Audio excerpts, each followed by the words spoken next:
మనం గత ఆర్థిక సంవత్సరంలో ట్రెజరీ వారికి సబ్మిట్ చేసిన డిఏ ఏరియర్ బిల్స్, అదేవిధంగా ఎన్కాష్మెంట్ ఆఫ్ విఎల్ బిల్స్ ఇవన్నీ కూడా రిటర్న్ అవడం జరిగినాయి. అంటే మనకి పేమెంట్ అనేది జరగలేదు కాబట్టి ఈ రెండు యాక్టివిటీలో ఆ బిల్స్ అన్నీ కూడా మరలా క్యాన్సిల్ అయిపోయి మరలా సిఎఫ్ఎంఎస్ సైట్కి డీడో గారి యొక్క లాగిన్కి రావడం జరిగింది.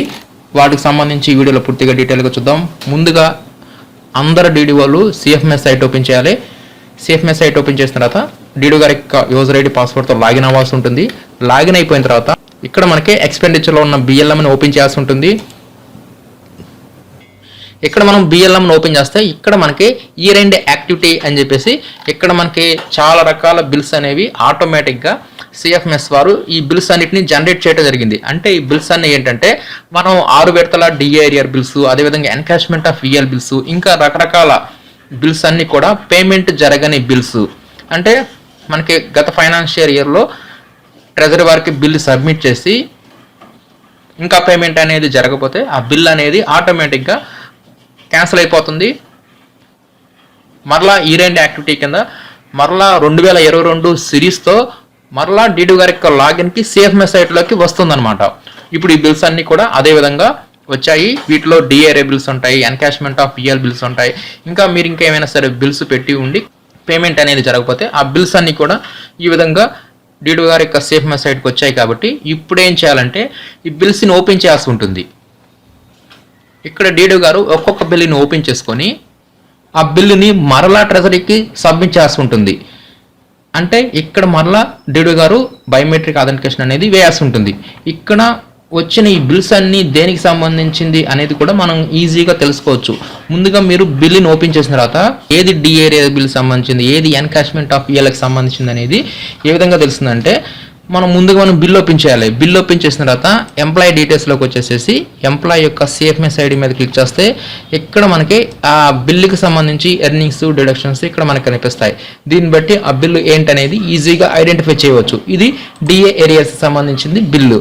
అదేవిధంగా నోట్స్ అండ్ డాక్యుమెంట్స్లో మనం ఇదివరకు ఏ బిల్స్ని అయితే ట్రెజరీ వారికి సబ్మిట్ చేశాము, అంటే డీడీ గారు ఈ సిఎఫ్ఎంఎస్ సైట్లో బయోమెట్రిక్ అథెంటికేషన్ వేసేటప్పుడు ఈ బిల్లుకి సంబంధించి అన్ని రకాల డాక్యుమెంట్స్ని ఇక్కడ ఇదివరకు అటాచ్ చేసి సబ్మిట్ చేశారు. ఆ అటాచ్ చేసిన అవన్నీ కూడా ఇక్కడ మనకి నోట్స్ అండ్ డాక్యుమెంట్స్లో ఇదివరకు మనం వేటినైతే అటాచ్ చేసామో వాటన్నిటినీ కూడా ఇక్కడ ఉన్న ఈ నెంబర్ మీద క్లిక్ చేసి మనం చెక్ చేసుకోవచ్చు, వాటిని డౌన్లోడ్ చేసుకోవచ్చు. డౌన్లోడ్ చేసుకొని మరలా ఇక్కడ అవసరమైతే వాటన్నిటిని ఇక్కడ అటాచ్ చేయవచ్చు, నో ప్రాబ్లం. మనం ఇక్కడ బిల్ నెంబర్ మీద క్లిక్ చేయగానే ఇది పాత బిల్ నెంబర్ అనమాట. దీంట్లో నోట్స్ అండ్ డాక్యుమెంట్స్లోకి వెళ్ళిపోండి. ఇక్కడ మీకు కనిపిస్తాయి ఇదివరకు మీరు అటాచ్ చేసిన డాక్యుమెంట్స్.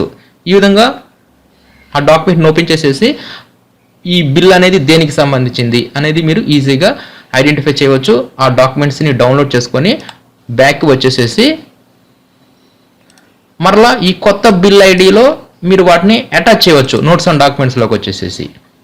ఈ విధంగా ఇక్కడ కనిపిస్తున్న ఈ నెంబర్ అనేది 2022 సిరీస్తో జనరేట్ అయిన కొత్త బిల్ నెంబర్. ఇక్కడ నోట్స్ అండ్ డాక్యుమెంట్స్లో కనిపిస్తున్న ఈ నెంబర్ అనేది ఇది ఓల్డ్ బిల్ నెంబర్.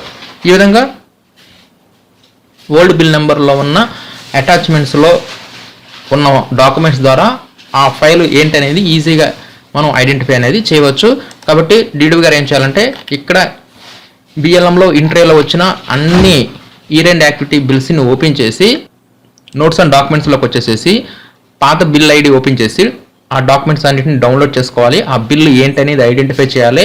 ఇంకా డౌట్ ఉంటే ఎంప్లాయీ డీటెయిల్స్లోకి వచ్చేసేసి ఎంప్లాయీ ఎర్నింగ్స్, డిడక్షన్స్ని చెక్ చేసుకోవాల్సి ఉంటుంది. ఆ బిల్లు ఏంటనేది ఫైనల్లో పాత డాక్యుమెంట్స్ని డౌన్లోడ్ చేసుకొని ఇక్కడ అటాచ్ చేయవచ్చు. ఫైనల్లో సబ్మిట్ మీద క్లిక్ చేయాల్సి ఉంటుంది. ఇలా సబ్మిట్ మీద క్లిక్ చేయగానే డీడీ గారి యొక్క బయోమెట్రిక్ అథెంటికేషన్ అనేది అడుగుతుంది. దీంతో ఇంతటితో ఈ బిల్స్ అనేవి ట్రెజరీకి మరలా సబ్మిట్ అవడం జరుగుతుంది. ఈ విధంగా గత ఆర్థిక సంవత్సరంలో ట్రెజరీకి సబ్మిట్ చేసిన పాత డిఏ ఏరియాస్ సంబంధించింది, అదేవిధంగా ఎన్కాష్మెంట్ ఆఫ్ విఎల్ బిల్స్ ఇవన్నీ కూడా మరలా డీడీ గారికి రావడం జరిగింది. మీరు ఎట్టి పరిస్థితుల్లో రిటర్న్ మీద క్లిక్ చేయవద్దు. రిటర్న్ మీద క్లిక్ చేస్తే ఈ బిల్స్ అనేవి క్యాన్సిల్ అయిపోతాయి, మరలా ట్రెజరీకి వెళ్ళవు. మరలా మీరు సిఎఫ్ఎంఎస్ హెల్ప్ డెస్క్లో ఇన్సిడెంట్ని పెట్టాల్సి ఉంటుంది. అప్పుడు మాత్రమే మరలా మీకు ఇన్బాక్స్లోకి ఆ బిల్ అనేది రావడం జరుగుతుంది. కాబట్టి మీరు ఎట్టి పరిస్థితుల్లో రిటర్న్ మీద క్లిక్ చేయవద్దు. కంపల్సరీగా డీడీ గారి యొక్క బయోమెట్రిక్ అథెంటికేషన్తో ఈ మైగ్రేటెడ్ బిల్స్ని మరలా ట్రెజరీకి సబ్మిట్ చేయాల్సి ఉంటుంది. అలా సబ్మిట్ చేస్తేనే ఈ డిఏ ఏరియాస్ కానీ, ఈ పాత డిఏ ఏరియాస్ కానీ, ఎన్కాష్మెంట్ ఆఫ్ ఈఎల్ బిల్స్ కానీ వీటికి సంబంధించి పేమెంట్ అనేది ప్రాసెస్ అవడం జరుగుతుంది. కాబట్టి ఈ విధంగా అందరు డిడిఓలు బిఎల్ఎంలో ఇంట్రీలో ఉన్న ఈ బిల్స్ అన్నిటిని చెక్ చేసుకొని మరలా ట్రెజరీ వారికి సబ్మిట్ చేస్తూ ఉంటుంది.